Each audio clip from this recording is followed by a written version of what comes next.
As I think I started to say, the idea that you could tell distance because of the angle that you get from your eyes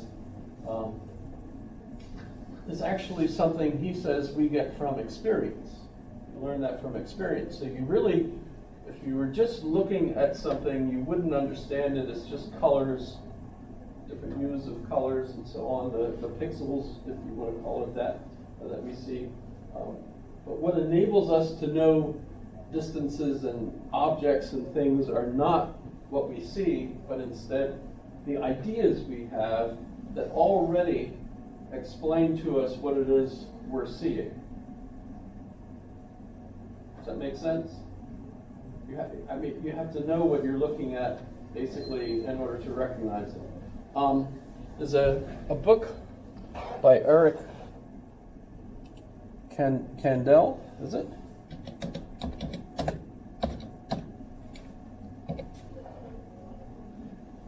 Is he Austrian?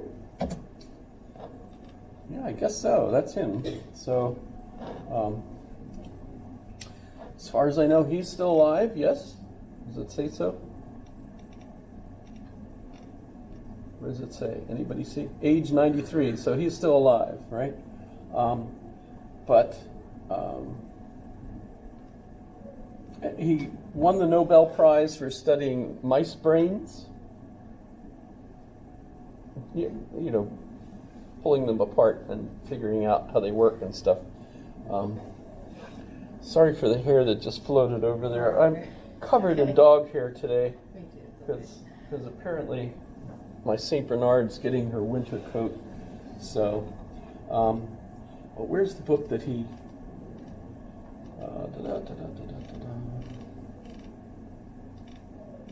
Oh gosh, he's of course famous for all kinds of things. Current awards, filmography, books. Here we go. When you see the book that I read, let me know. The Age of Insight, and they don't have a link. The Age of Insight is the book I'm familiar with. Sorry, I haven't read all of his books, but he's a scientist, and so they're hard. The Age of Insight is kind of neat because it's all about Freud and the changes that took place thanks to Freud with regard to our understanding of consciousness. And it's kind of a pun because Freud gives us the idea that we have an unconscious, and I don't think we call it an unconscious anymore, we call it a subconscious, right? If you're into psychology, right?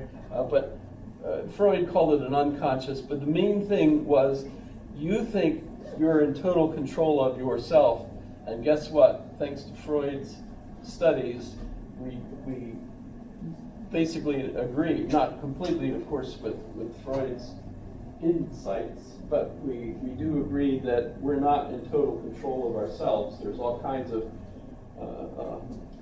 background information that determines our decisions and things of that sort. But that was an insult to our ego to feel like, gosh, I'm not in charge of myself. I've got all these unconscious motives and things that kind of control me.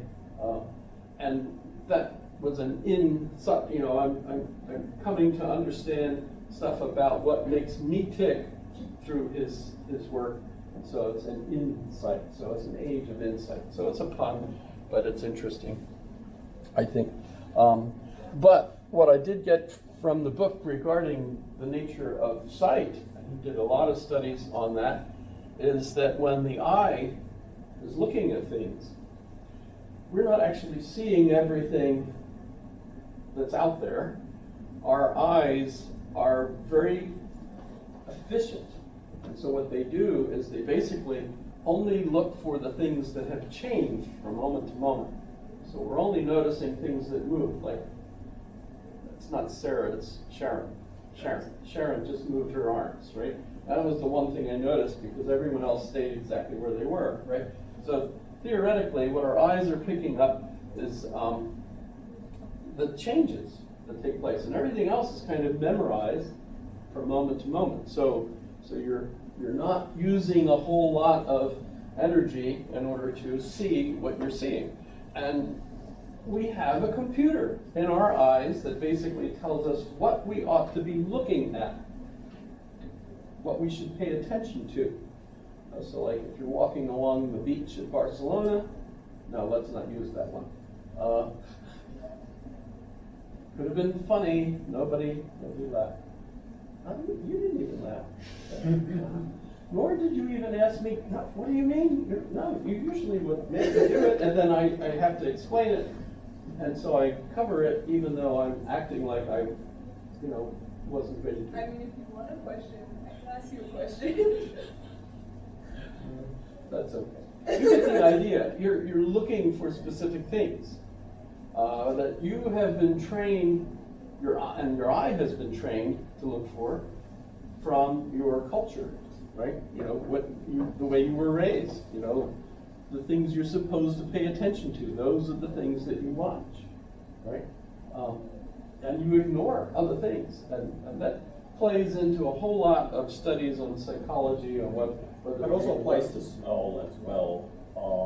Yeah, I imagine so. Yeah, I'm just yeah, thinking of humans the actually, eyes. yeah, humans, as far as their ability to not only recognize color and smells, they're actually greater than I think like the vast majority of like animals. It's just we don't bother training because we're not smelling all these diverse things and being trained to hunt and smell these different animals in pretty sterile environments.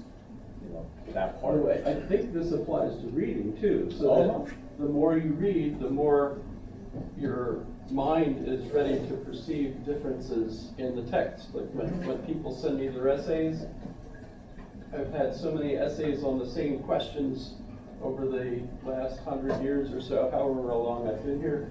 And so when I look at your essays, I go, that's different.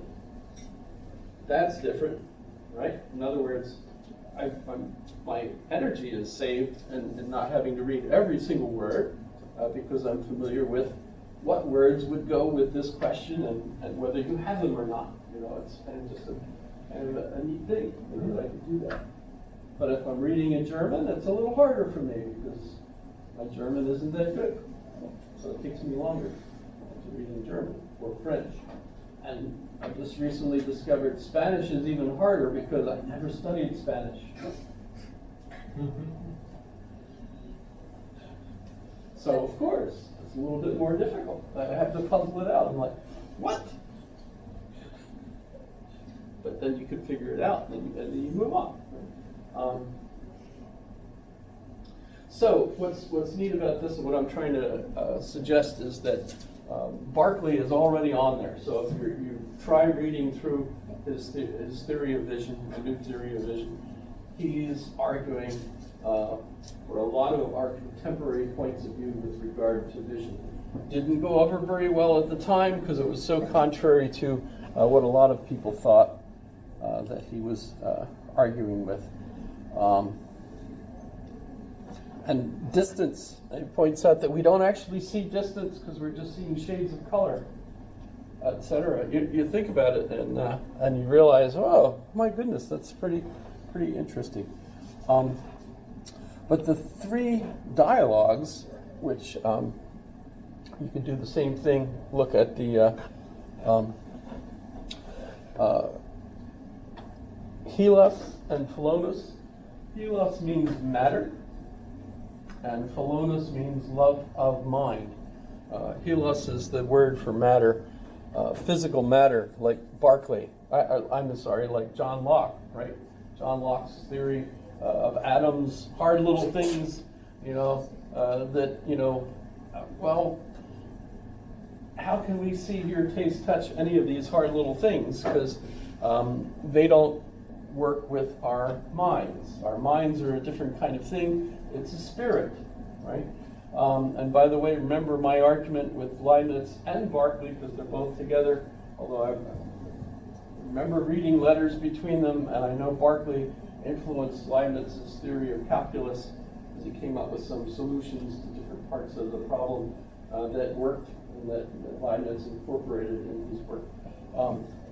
So I know they're in touch with one another, but there are some differences that you could look at. In fact, I played with just a moment ago.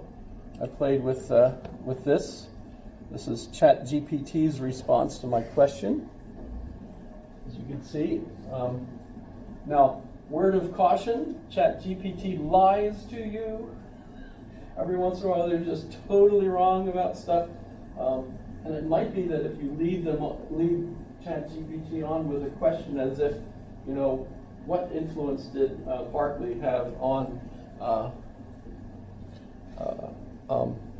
Jonathan Edwards, for example? It might go ahead and assume that, yes, of course he had influence on him. Maybe he didn't, though, but ChatGPT will, you know, ChatGPT wants you to like her. And so she will tell you stuff that you think, you know, you want to know, but whether they're true or not, don't trust her. Is it okay to call ChatGPT a female? My GPS is a female, right? Wherever I go, I have this nice lady telling me, turn left at the next corner. Change the voice to a guy if you want. I like it better this way. I'm used to being told to do what I do by a female, you know, it's, you know, 51 years, you know. You don't want to ruin it, you know, just keep going. You know, it works, just keep going.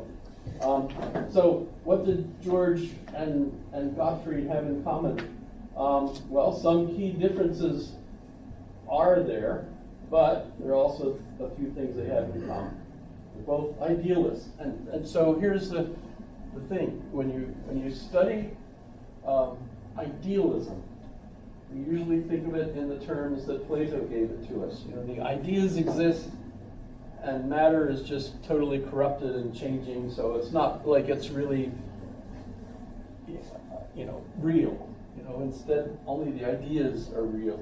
But what are the ideas? Well, for Plato, they're just non-physical things, whatever, right?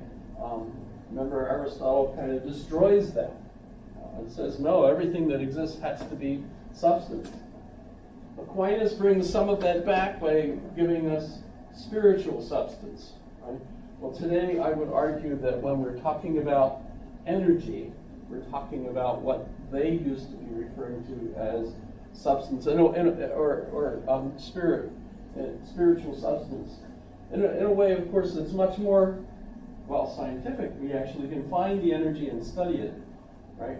Whereas if they were talking about angels, they're not, it's not like Aquinas is going to be able to do an experiment to see how powerful a particular angel is in the lab. You know, even if they built, you know, a cyclotron, not going to do it. They do, I think the first cyclotron was built in Berkeley Labs, wasn't it? By Oppenheimer, yes? Not sure. Not sure. Did anybody see the movie? Yeah, I did. I just I don't remember. I don't think Maybe that didn't get involved in it at all, because that would have been before. I thought the cyclotron was in Germany. It is. Originally. There, It was First Berkeley. one. it is. So you're good. You're quick. Okay. But he did build kind of a handmade one. I've seen pictures of him with it up on the hill. You know, if you're in Berkeley, it's, you know, it's just, they have the hill. It's still there. The building is still used for lots of experiments and so on. I don't know if they would let you in, though, unless you were there for a specific reason. Although there's lots of different things going on in there. And it was a small one. I mean, it was like, you know, let's see if I could find a picture of him.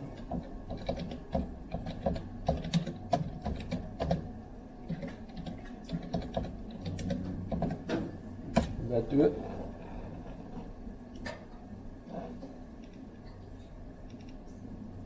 This is the picture I'm thinking of here. You can see, that's it. This is the site. Compare that to the one in CERN now, which is actually not just in France, but it's also in Switzerland, because it's so big it goes, I don't know how many miles. But so this is the cyclotron in the Berkeley Labs. Didn't someone stick their head in a particle accelerator? Is that a good thing? I Maybe if it's off, well, you have to build it. I know what you're talking about, but I have seen that. Yeah, somebody stuck their head in a particle accelerator. He's fine, but I can't remember exactly what happened. Yeah, he went on to live for like another 20 or 30 years after the Well, you know, in a manner of speaking, we're all in a cyclotron. Because there are particles going through us constantly, even coming through the Earth from the other side. So we're living in like an environment that's full of particles exchanging and so on.